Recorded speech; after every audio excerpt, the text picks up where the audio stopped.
Hi, thank you so much for joining. I'm so excited to be here talking about presidential powers and presidential authority. I think it's super important during this time to understand the actions of the president and what they are and are not allowed to do. In the past couple of months, we've seen a bombardment of news about the pandemic, the actions of government officials, whether right or wrong, sometimes depending on your news source, and calls for more. As with any administration's actions, it's super difficult to find completely unbiased information. And this is especially true in the times we're living in today, partially because there's just so much information out there, it's hard to sift through, partially because the pandemic is so concerning, partially because the community is fearful of the widespread impact, and also we just don't have all the information. There's a lot of unknown. The reporting then, in some ways, comes across as extremely critical of what the president is doing and what they could be doing.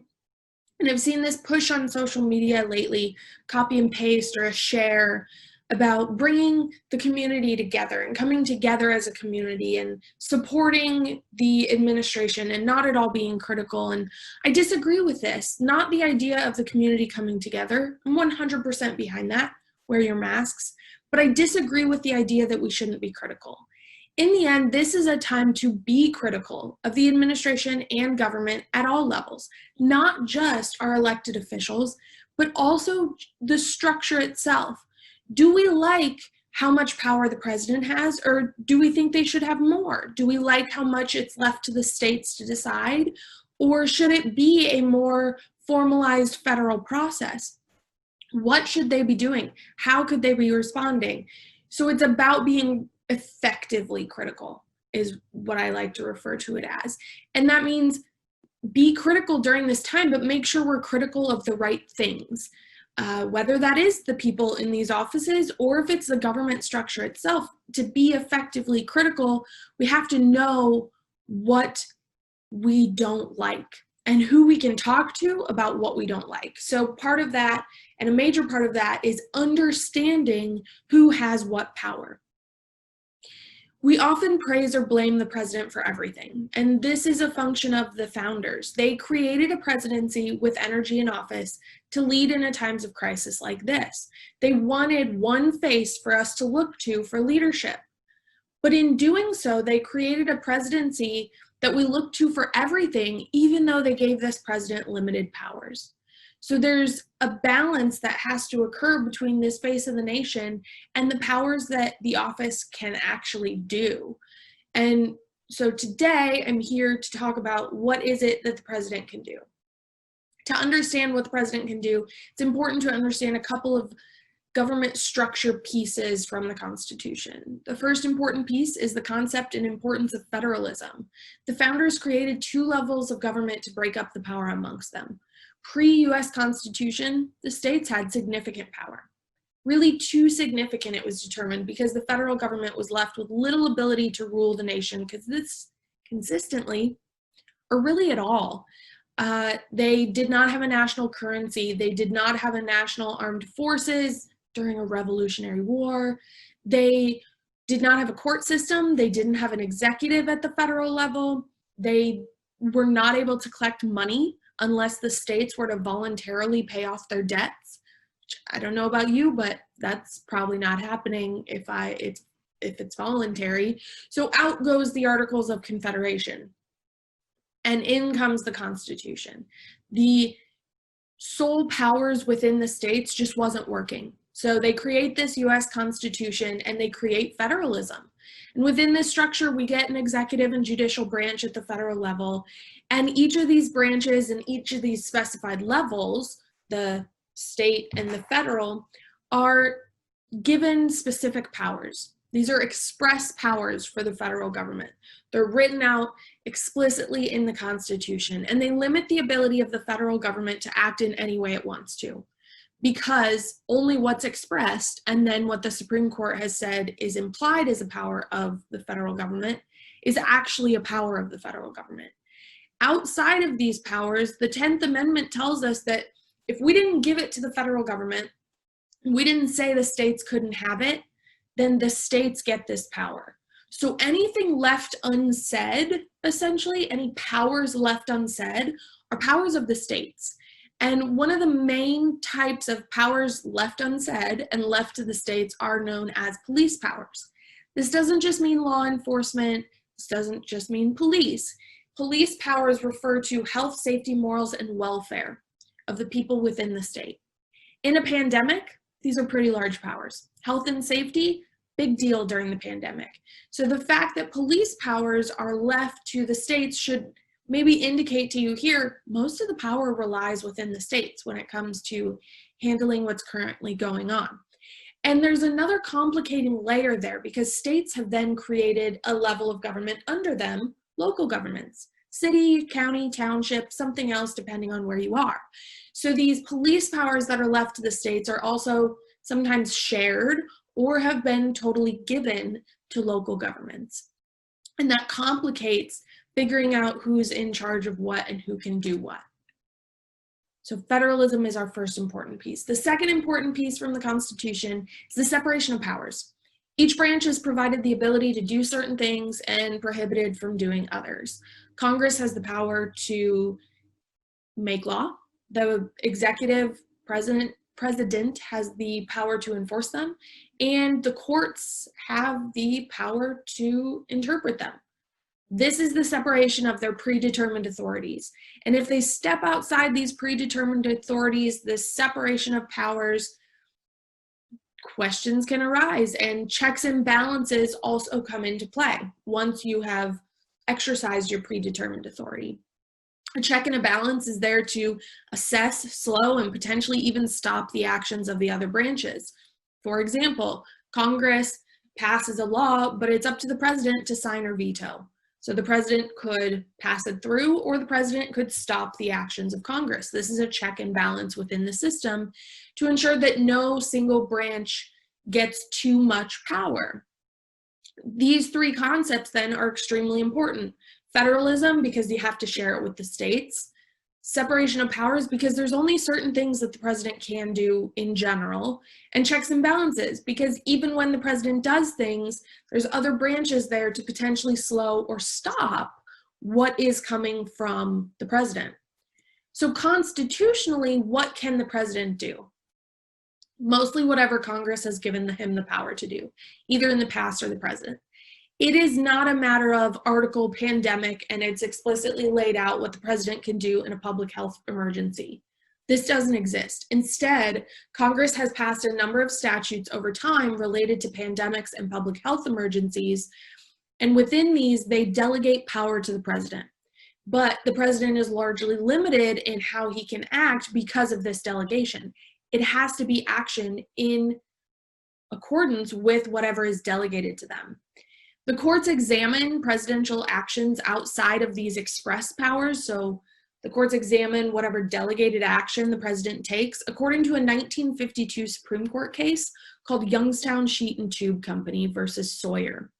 In this case, we get a main opinion, but that's not the one we talk about. Instead, we talk about Justice Jackson's concurrence. This means Justice Jackson agreed with the main opinion, but wanted to add a little bit more to it, had another perspective to include. And this perspective, this concurrence, lays out three categories of presidential action and their strength of likely constitutionality. And this three category setup is still used to evaluate presidential action by the Supreme Court today. So first, when the president is acting with authority granted by Congress, his power is the strongest. Congress has the ability to delegate powers. If the president's acting in accordance with those, we're probably good. It's probably constitutional. When the president is acting when Congress has been silent, the power lands in a gray area of debate. The key term here is silence. Have they been completely silent on the topic?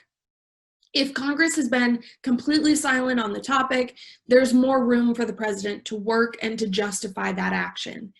If Congress has legislated significantly on that area, as with public health and pandemics, and they've only been silent about the president's ability to do one little thing, it's harder then for the president to justify that action. So we get this gray scale in between on this second category of the president's actions based on how silent Congress has actually been. Finally, when the president is acting contrary to what Congress has said in law, it's unlikely the president actually has that power. If the president is to act, it needs to be in accordance with Congress, or when Congress has been silent. But when you act contrary to what Congress has explicitly said, it's unlikely the president actually has that power. The actions taken by the president in the span of the pandemic and in any domestic crisis typically fall under that first category of the delegated powers because there is so much legislation that exists. And this includes declaring national emergencies under specific acts of Congress and also issuing executive orders on immigration. In terms of national emergencies, the main one here is just declaring a national emergency under the National Emergencies Act. This opens up over 120 different statutory powers that the president can utilize, including bypassing FDA approval for medications and prioritizing medical supply production. This was declared on March 13, but without additional action and utilizing those opened up statutory powers, the declaration actually means nothing legally. Saying there's a national emergency under the National Emergencies Act doesn't mean you've exercised any additional powers. It just opens you up to those over 120 different statutory powers.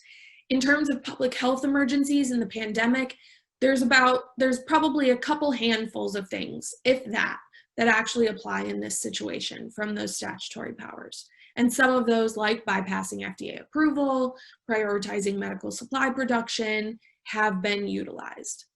The declaration of an emergency is not typically reviewed by the courts in terms of, I say this is an emergency, partially because we don't have a definition for what is and isn't an emergency. But the courts may review the actions taken by the president in accordance with those statutory powers and figure out whether or not it fit the will of what Congress actually wanted. The president also declared a national emergency under the Stafford Act, which allows the federal government to take action as the preeminent lead on major disasters and national emergencies and sets up coordination through FEMA. The powers under the Stafford Act largely depend on if you deem the pandemic a major disaster or a national emergency. Major disaster declaration has to come from governors requesting it of the president. At this point, all 50 governors, 4 territories, and 32 tribes have been declared major disasters because of COVID-19. And this is because the leaders of them have requested that of the president. He is then able to declare them major disasters. Major disasters opens up more financial assistance than a simple national emergency under the Stafford Act. So a major disaster allows for emergency assistance and supplies to be provided, unemployment assistance, emergency grants, food coupons, relocation assistance, amongst others. So it provides the money. The difficulty here is that major disasters are defined as any natural catastrophe, which sounds like the pandemic fits, but after any natural catastrophe in the law, it says including tornadoes, hurricanes, dust storms, and basically all natural disasters is what it lists. So the question then becomes, does the pandemic fit here or not? In the end, though, it's unlikely the court would challenge the president's decision that this is a major disaster and this fits there, similar to how they don't challenge whether something is an emergency. They give pretty good deference to the president in determining what is and is not an emergency situation.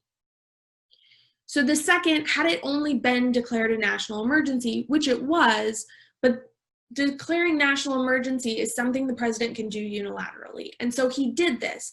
But that national emergency under the Stafford Act only allows technical and advisory assistance for regions in their distribution. So it doesn't necessarily provide additional resources, additional supplies. Instead, it just supplies a advice column, essentially, of where to use the supplies that they already have. So the president can do the national emergency, which is what he did, but it doesn't open up all that much power, which is why you want the major disasters. If you want to check out how much Iowa or any other state has made or has received from FEMA, they have a searchable database on their website for any major disasters. There's a wide range in how much money is going to each of these states.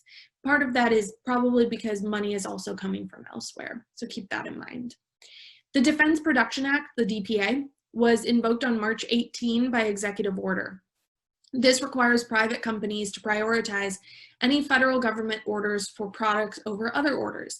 Again, the DPA doesn't have a large effect until it's specifically used on a company and a product order. So it gets invoked on March 18, but it's not actually used until March 27 to require GM to produce ventilators. GM then comes out and says, we already agreed to make them. And if this were an elections class, we might dig into theorizing as to why the wait on using the declaration. There was some criticism at the time, and also why using it with a company who had already agreed. But this is not an elections class, so I will keep moving. So the final emergency that was declared was a public health emergency, and this is under the Public Health Act. And this allows for limitations in terms of travel and immigration. This is a central power provided to the president and the federal bureaucracy during this time. One piece of the legislation says, quote, the Surgeon General, with the approval of the Secretary, meaning the Secretary of Health and Human Services, is authorized to make and enforce such regulations as in his judgment are necessary to prevent the introduction, transmission, or spread of communicable diseases from foreign countries into the states or from one state into any other state. So these powers exist to limit the amount of travel, but the power to block travel is limited. Travel between states can be blocked for people reasonably believed to be infected after they have submitted to a required examination. This block and detainment can only occur if they're found to be infected and potentially contagious. A blanket travel ban can maybe be imposed internationally, but it's unlikely domestically. And that blanket travel ban internationally likely wouldn't be able to apply to citizens of the United States. And the question then would be, what about visa holders or green card holders? And that would be a question for the courts.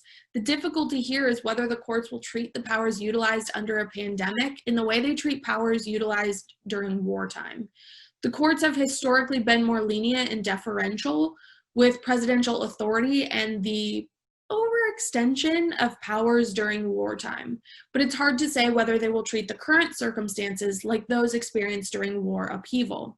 An additional difficulty is the limits on travel between states to prevent the spread of disease has never been used for the spread of human disease outside of isolating single people. Instead, it's historically been used broadly to prevent spread of disease amongst animals, livestock, for example. So there's a different set of freedoms for people versus livestock. What can't the president do then? What specifically can the president not do? The president cannot order states to implement federal distancing standards, and on the flip side, the president cannot order states to reopen. Congress could play a role in this. It's likely that Congress could pass legislation dealing with commerce. So they could force businesses to open or force businesses to close because of their powers with interstate commerce, but that's a Congress thing. It's not something the president could do unilaterally. In terms of federal distancing standards, Congress could try to tie the implementation of that to federal funding, saying, hey, you can have from this pot of money if you implement this standard, but they cannot order it directly because it's not something having to do with commerce or one of their other powers. If they use funding to tie to those standards that they want implemented, it can get murky. Sometimes the Supreme Court has deemed it okay and others not okay. It all depends on whether the court says the money to required standards ratio is too coercive. So what you're asking them to do and the amount of money you're saying you're going to take, it's too coercive and you're forcing them into doing something with them taking the backlash and not you, is the idea here. So the courts previously have said, hey, this new pot of highway funding, tying it to making the drinking age 21 in states, this is something that is constitutional. That's okay. But they later said in another separate case that's within the last decade, in the Affordable Care Act case, they said the Medicaid expansion requirement for the funding is too coercive. It was because there was too much money tied up in whether or not they expand Medicaid, and some of that money had already been promised to the states. So if Congress was to try to implement federal distancing standards, they would need to make sure that they didn't become too coercive with the funding that they were using. Because if you become too coercive, the Supreme Court likely wouldn't be on board. It's also unlikely the president has the power to ban domestic travel outright. I spoke about this a little bit, but I want to re-hit it because there are certain things that prevent this outside of just the public health laws.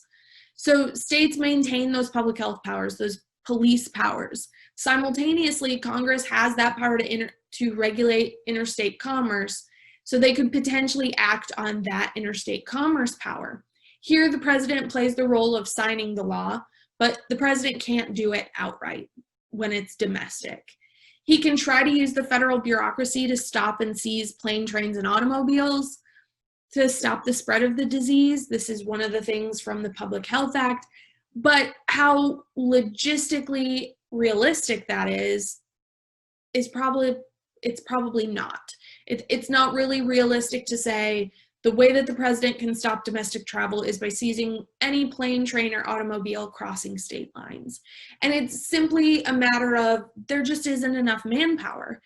You might think, well, why can't they use local law enforcement? There's been 2 Supreme Court cases in the 90s, New York versus United States and Prince versus United States, that said the federal government cannot commandeer local authority and local workers. So Prince versus United States specifically said the president cannot commandeer local law enforcement, and congressional law cannot commandeer local law enforcement to carry out its tasks.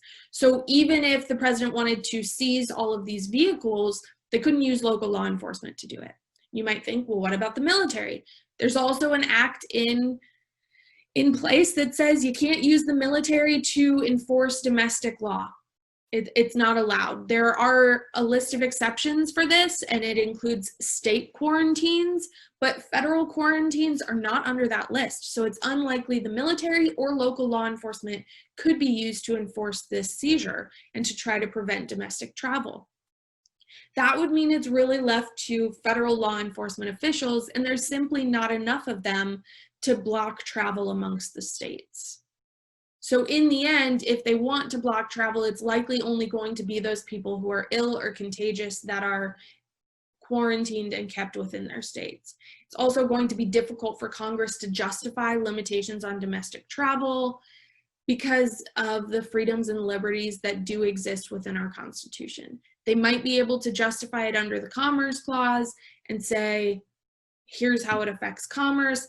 But if it's non-commercial activity that they are trying to regulate, history tells us that the courts likely won't be on board with that. The president cannot unilaterally implement sweeping economic responses. In order to change things in the economy or add another stimulus package, as is being talked about, he has to go through Congress or the Fed. The Fed if he wants to cut rates, Congress if he wants a stimulus package. We praise and blame the president significantly for the economy. This goes back to the founders wanting the president to be the face of the nation and that unifying, energetic figure. But in the end, the president has a limited set of tools when it comes to the economy. And we are seeing some of those limitations throughout this pandemic. They're frequently talking about the economy and what needs to change and what they want done, including opening states back up, but the president doesn't have that power to force it, which is why it's left to state governors to then take those steps. Finally, and I think most importantly, one thing I've seen talked about a lot is the election, the 2020 election. The president cannot cancel or postpone this election. He also cannot prevent states from allowing vote by mail or absentee ballots or whatever other form of election that they want to have. The election date was set by statute. It's in the law, and it was passed into law by the 28th Congress in 1845. They said the presidential election, federal elections will be the first Tuesday following the first Monday of November. If the election date is to be changed, it has to be done by passing a new law. Again, the president could sign it, but it is not a unilateral action the president could take. In terms of election structure and the use of absentee ballots, this is up to the states. Article 1, Section 4 of the Constitution provides states the power to regulate federal elections and deem their time, place, and manner, unless Congress legislates otherwise. Again, we see the potential of Congress to step in and make changes, but often congressional acts on voting have not faced favorable reception by the courts. The courts want it left to the states to make these decisions. In addition, with a divided Congress, House controlled by Democrats, Senate by Republicans, it's unlikely any changes to election dates or structures would be passed during this 2020 season. If for some reason the president is not chosen by the time he is to be inaugurated in January, the 20th Amendment guides us into what happens. And what happens is Congress gets to take over and appoint someone to act as president until it can be determined. Don't get me wrong. The president is not insignificant during this time. It sounds like I just spewed a lot of the president can't do any of these things. And that's true. There's a lot of things the president cannot do, but it doesn't mean he's insignificant. He acts as that energized leader of the nation and can coordinate the efforts amongst the states and through the funds of the federal government. In addition, the federal government is where we look for authority from the CDC, the FDA, all the experts in the area. They have resources beyond those the states have, and they're under the control of the president, again, making him important during this time. He's the leader of the nation, which in and of itself provides great power to the office during times of crisis. He has that political voice. So his decisions might not be legal. He comes out during a press conference and says, the CDC recommends no gatherings of more than 10 people. This is not something he or the CDC can force on the states, but we saw many states take the steps to implement the policies the president was recommending. So while he doesn't have formalized legal power to do these things, his stance as president and leader of the Republican Party in a lot of ways places significant emphasis on what he says, which means politically he has a lot of power. For him to act, he most of the time has to look to others though, either state governments or Congress. So who has the power? It's mostly within those state governments, and state governors specifically have stronger and wider powers to deal with health issues. And it goes back to federalism. It's all about those different powers given to each level of government. And because of those police powers with health and safety being there, state governors have significant power. They have the power to impose the quarantines, to shut down businesses, to potentially require quarantining. This is what we've seen with New York, Connecticut, and New Jersey. Their governors came together and said, hey, if you're traveling to our state from one of these other states that is seeing a peak, you need to quarantine. You are quarantined for 14 days. You're required. Now, this is largely self-done, but if you're caught, the fines, I think, start at $2,000 and go up from there for how many times you're caught. So there is a big penalty to be faced if you are seen as breaking that quarantine law of those particular states. And it's up to the state governors and sometimes the local officials, depending on what the state law says. So the president can make recommendations, but it's often left to someone else to actually impose them. But remember, his recommendations have significant power and significant impact. So thank you for coming. I'm so happy that you were able to join us and learn a little bit about presidential powers, and have a great night.